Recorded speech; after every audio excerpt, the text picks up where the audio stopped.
আসসালামু আলাইকুম রহমতুল্লাহ। আজকে সকালটা অনেক সুন্দর, রৌদ্রোজ্জ্বল সকাল। কাঁচা বাজার করতে যেয়ে দোকানে আপু এই দোকানে সবাই হচ্ছে পরিবারের সদস্য, মা বাবা মেয়েরা সবাই মিলে, মনে হয় ওনাদের ছেলে নেই, কয়েকটা মেয়ে আছে দেখি, তো সবাই মিলেই দোকানটা করে।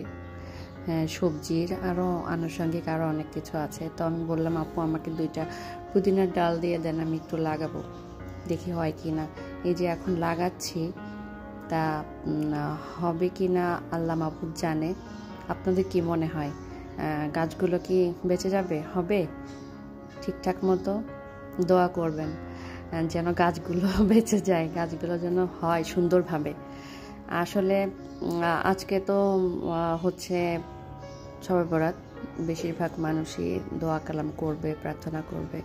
সবাই প্রার্থনায় স্মরণ রাখবেন আর আমার গাছগুলোর জন্য দোয়া করবেন।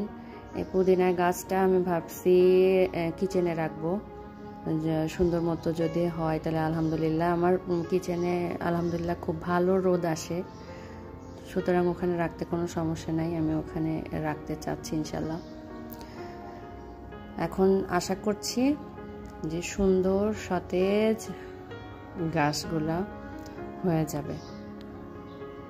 তো আপনারা সবাই কেমন আছেন? শবে বরাত কিভাবে যাচ্ছে?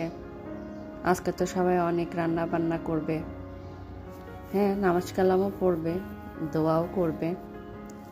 সারা বিশ্বের কল্যাণের জন্য দোয়া করা আমাদের সবার দরকার।